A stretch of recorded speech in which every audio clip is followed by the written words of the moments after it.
एओ को अगर लगता है तो वो टीपीओ के केस ट्रांसफ़र कर सकता है for calculation of ALP with prior approval of CIT and PCIT. ये 92 सीए के अंदर आएगा, रेफरेंस टू टीपीओ। टीपीओ जो बोलेगा वो बाइंडिंग हुआ एओ पे, यहाँ पे कोई नहीं रेफरेंस ले रहा है, ठीक है, लेकिन ये बाइंडिंग होगा। पहला अप्रूवल लेना पड़ेगा। दूसरा, TPO shall gather material for competition of ALP, shall require SSC to produce. और उसके बाद अगर उसको उस कोर्स के अंदर में अदर इंटरनेशनल ट्रांजेक्शन मिल रहा है जो कि पहले नहीं बताया गया था, तो टीपीओ उसको भी कंसिडर करेगा। और on the basis of material TPO order pass करेगा एएलपी का, टीपीओ शैल पास ऑर्डर। अब ये 60 days prior to the last date of completion of assessment के लिए जो भी टाइम होगा एओ के हाथ में, उससे ठीक 60 दिन पहले टीपीओ अपना ऑर्डर पास करेगा। अगर कोर्ट का स्टे है सेक्शन 90 और 98 की वजह से, यानी डीटी डबल की वजह से, तो वो 60 डेज तो हर हाल में इसको मिलना ही मिलना है एओ। तो जो भी अमाउंट हो लेस देन 60 दिन दैट मीन, हाँ, अगर 60 डेज से कम है तो उसको एक्सटेंड करके 60 डेज कर दिया जाएगा। और इन केस ऑफ टीपीओ, और जब भी केस रेफर होगा टीपीओ को, तो एसएससी के हाथ में 153 का असेसमेंट के लिए time allot under 153 shall be increase by 1 year. 153 एक बार देख लेना। अब यहाँ पे जॉइंट टीपीओ को कौन अपॉइंट करेगा, तो उसका अपॉइंटमेंट सीबीडीटी करता है। तो any joint deputy assistant commissioner authorized by CBDT can be appointed as TPO. TPO होता कौन है, जॉइंट डिप्यूटी असिस्टेंट कमिश्नर ही होता है, लेकिन अपॉइंटेड बाय सीबीडीटी होता है। ये स्कीम है बस इग्नोर, सेफ हार्बर इग्नोर। उसके बाद आता है एडवांस, अप्पा। अप्पा सिर्फ इंटरनेशनल ट्रांजेक्शन के लिए हो सकता है। कौन इसमें एंटर कर सकता है, CBDT with prior approval of CG with SSC के साथ ऑन एप्लीकेशन ऑफ एप्लीकेशन, तो इसका एसएससी ही देगा।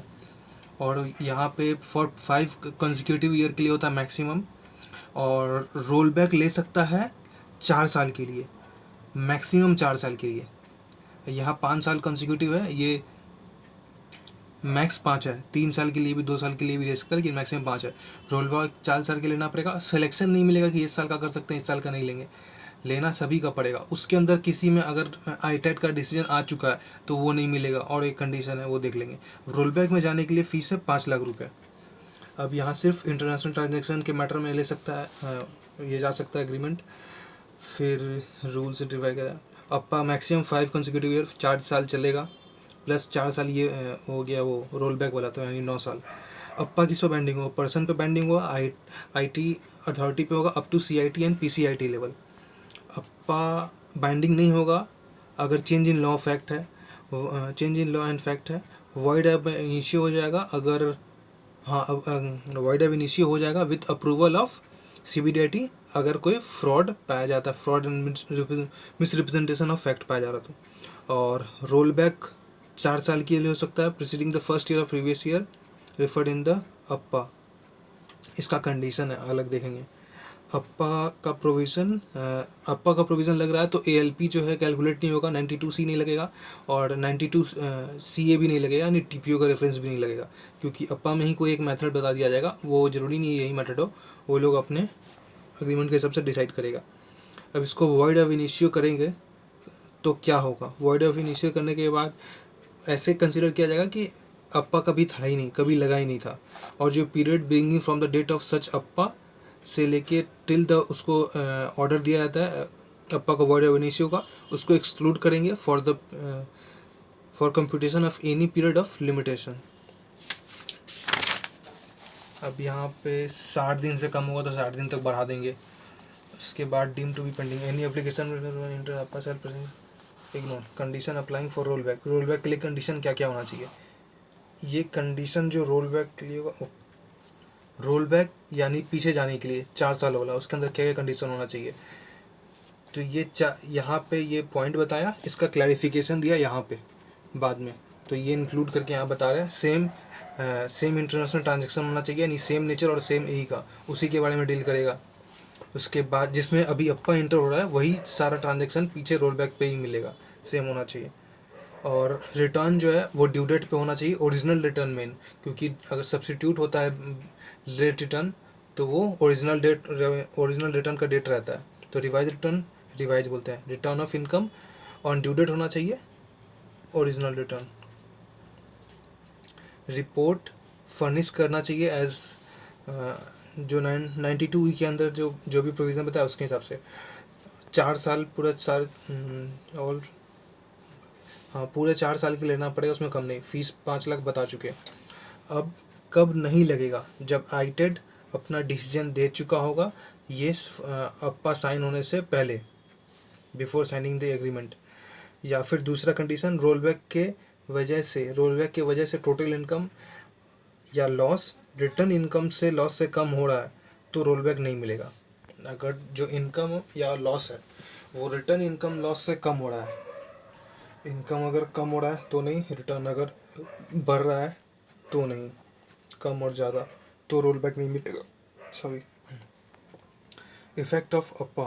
अब अप्पा का इफेक्ट यहाँ पे, अप्पा जब इंटर होता है, अभी रोलबैक नहीं, अप्पा का बात कर रहे हैं, तो अप्पा ही एक अप्पा होता है। तो यहाँ पे पिछला जैसे 1 साल या पकड़ रहे हैं और अभी का करंट का 3 साल, तो इस साल में एप्लीकेशन दे रहा अप्पा का, तो ये करते करते 1-2 साल निकल जाता है। 5 साल का है लेकिन 1 साल 2 साल निकल जाता है। तो रोलबैक का तो अलग कहानी है, लेकिन इसमें भी कुछ साल का रिटर्न लग चुका है। तो जैसे ही अप्पा में एंटर होता है तो उसको मॉडिफाइड रिटर्न फाइल करना पड़ता है, जिसका भी रिटर्न फाइल हो चुका है। तो मॉडिफाइड रिटर्न फाइल करने का टाइम होगा, अप्पा लेने पे मॉडिफाइड रिटर्न फाइल करना पड़ेगा, जिसका टाइम होगा 3 month from the end of the month in which Appa was entered. Modified return from the Appa is entered. अब यहाँ पे तो एसएससी का काम था, अब यहाँ पे एओ का काम का है। एओ का काम क्या है? एओ का फ्यूचर वाला जो भी असेसमेंट होगा, ये तो उसका मॉडिफाइड रिटर्न बता रहे इसके बाद, लेकिन फ्यूचर असेसमेंट जो भी होगा उसमें हर में 1 साल ज़्यादा टाइम मिलेगा उसको। यहाँ पे मॉडिफाइड रिटर्न फाइल होगा 3 महीने के अंदर from the end of the month in which Appa was entered. उसका असेसमेंट होगा with in 1 year from the end of the financial year in which modified return was filed. Modified return किसी year के किसी month में हुआ, जुलाई में हुआ, तो उस जुलाई का जो ईयर ख़त्म होगा, यानी मार्च में जब ख़त्म होगा, उस मार्च के बाद 1 साल उसको प्रॉपर मिलेगा, यानी 1 साल से ज़्यादा मिल रहा है। 1 year from the end of the financial year in which modified return filed. और बाकी जिसका असेसमेंट अभी हुआ नहीं है, पेंडिंग है as on the date of modified return, क्योंकि 3 महीना का टाइम एक निकल रहा है, तो वहाँ पे जो पेंडिंग असेसमेंट यानी फ्यूचर असेसमेंट, तो वो सब के लिए उसको 1 साल का एक्स्ट्रा टाइम मिलेगा। अब ये क्लैरिफिकेशन वही आया, और 4 साल के लिए सेलेक्टिव नहीं हो सकता। रिटर्न जो ओरिजिनल रिटर्न का जो original return file before due date, original return जो है वो बिफोर ड्यू डेट से फाइल होना चाहिए। Same nature and same associate enterprise के साथ। इनकम डिक्रीज होगा तो नहीं लेंगे, लॉस इंक्रीज होगा तो नहीं लेंगे।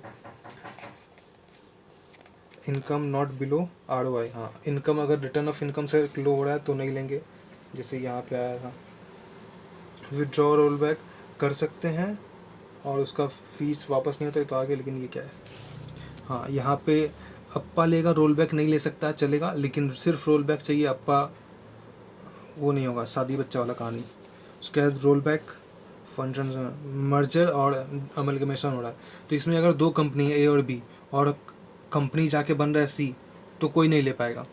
और A B कंपनी है, मर्जर होके बन रहा है B, तो B तो ले पाएगा क्योंकि B पहले भी था, लेकिन A नहीं ले पाएगा क्योंकि A बना ही नहीं। इसका जैसे एग्जांपल है कि तनिक्स और डीमर्ज हो रहा है, जैसे टाइटन डीमर्ज हो के टाइटन और तनिक्स बन गया, तो तनिक्स नहीं ले पाएगा क्योंकि पहले नहीं था, टाइटन ले पाएगा क्योंकि पहले था। तो वो कहानी चल रहा है, अमेलगमेशन मर्जर में भी वही है, डीमर्जर में भी है। प्रोसीजर फॉर अप्पा, तो इसका एप्लीकेशन टू DGIT को जाता है। अब ये सब थोड़ा बहुत इधर उधर देख लेना। इसका फ़ीस जो होता है वो 10 लाख, 15 लाख और 20 लाख होता है। 100 से 200 करोड़ का लिमिट है। 100 करोड़ था 10 लाख, 100 से 200 करोड़ 15 लाख, 200 करोड़ से ऊपर 20 लाख। विड्रॉ कर सकते हैं, ठीक है, लेकिन रिफंड नहीं होगा इसका। एनुअल कंप्लायंस 4 कॉपी 90 डेज देख लेना। ये इंपॉर्टेंट, सेकेंडरी एडजस्टमेंट करना पड़ेगा इन 90 डेज। 90 डेज कब? ये 4 अलग केस बताएगा, अप्पा का, मैप का और ये सब का। और जो सेकेंडरी एडजस्टमेंट मतलब पैसा लाना होता है, तो पैसा कब लाना है, तो इन 90 डेज लाना है। नहीं लाया तो इंटरेस्ट लगेगा इंक्लूसिव ऑफ 90 डेज। अगर इंटरेस्ट नहीं दे सकता है तो टैक्स देगा 18% से प्लस 12% सरचार्ज, ऑलवेज कंपलसरी, 18 + 12 + 4, इस पे टैक्स दे देगा।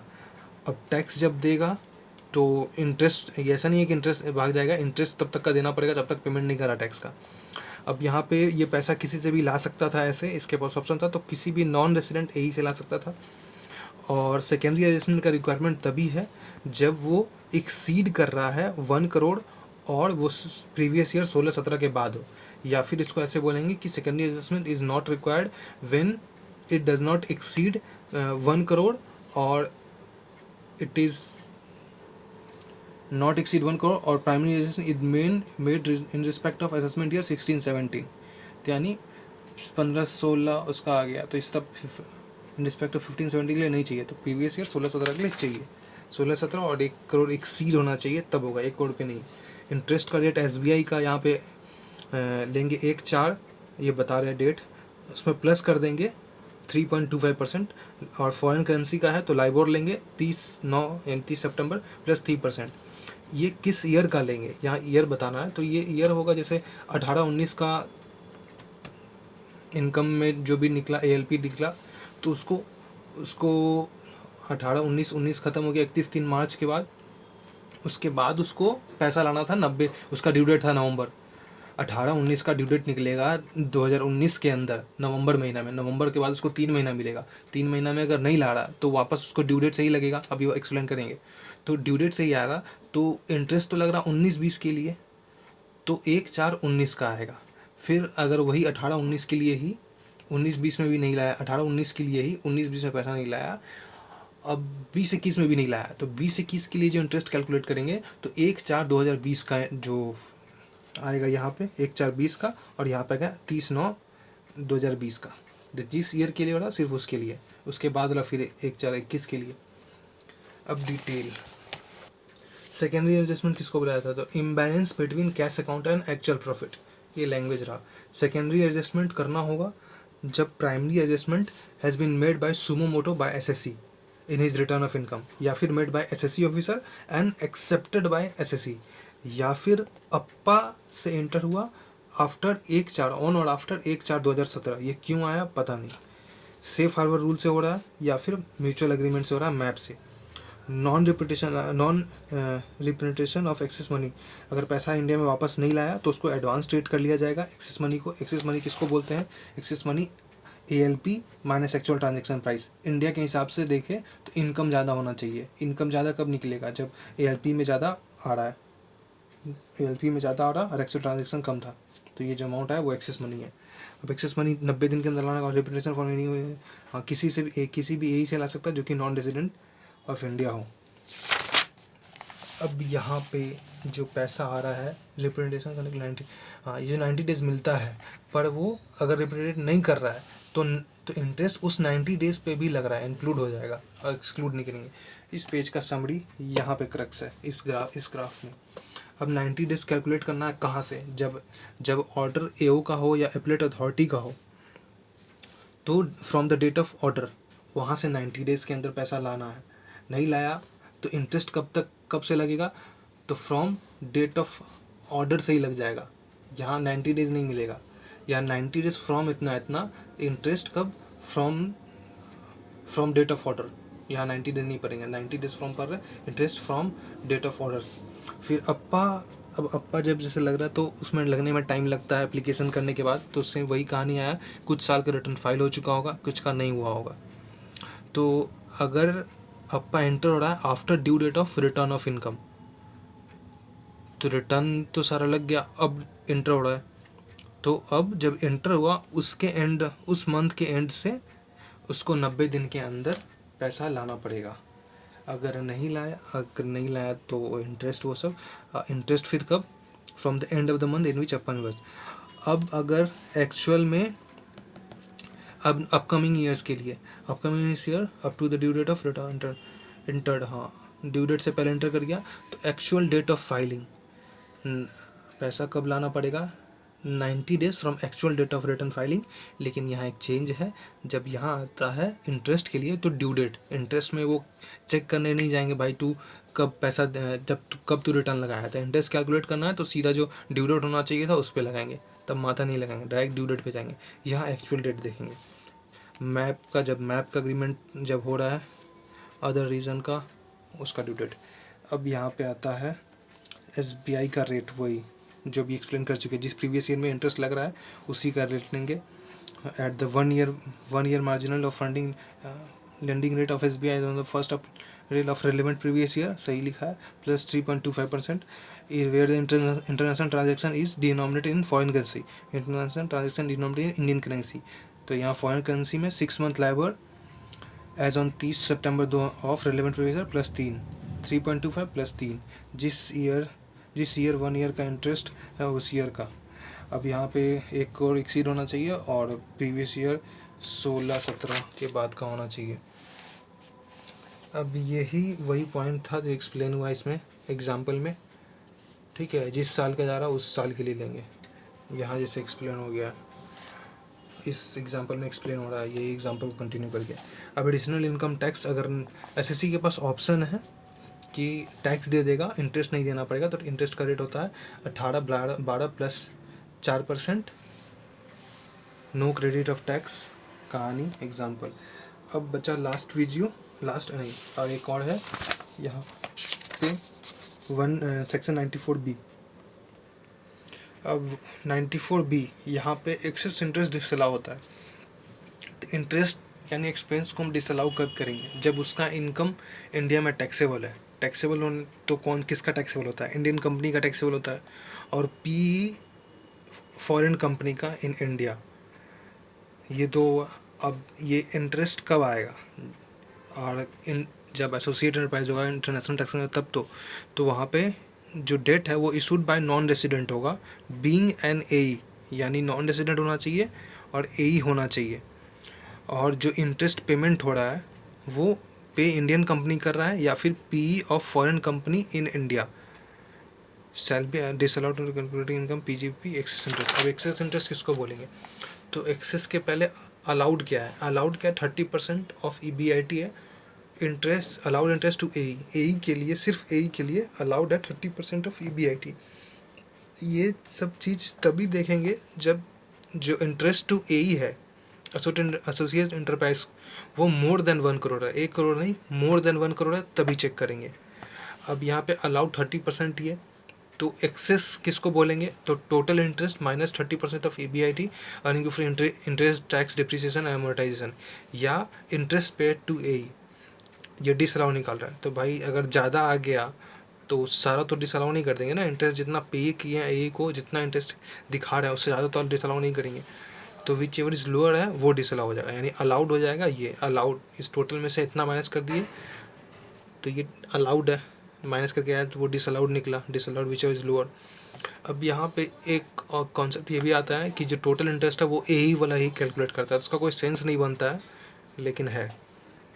अब यहाँ पे एप्लीकेबल नहीं होगा, यहाँ पे ये इसमें एप्लीकेबल होगा अगर लेंडर है अगर एक नॉन एसोसिएट एंटरप्राइज अगर दे रहा है लोन, लेकिन एक उसके बदले में एक एसोसिएट एंटरप्राइज इम्प्लिसिट और एक्सप्लिसिट गारंटी दे रहा है टू सच लेंडर, और डिपॉजिट और या तो गारंटी दे रहा है या फिर डिपॉजिट करता है सेम मैचिंग और कॉरस्पॉन्डिंग अमाउंट, तो उसको भी deem to have been issued by associate enterprise मान लेंगे।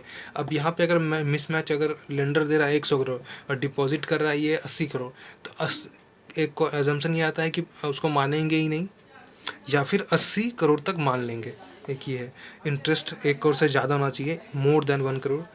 और जो this section is not refer to Indian company या PE of a foreign company is engage in banking और इंश्योरेंस बिजनेस, और सेम ही PE ऑफ नॉन रेसिडेंट बैंकिंग वाला ही है।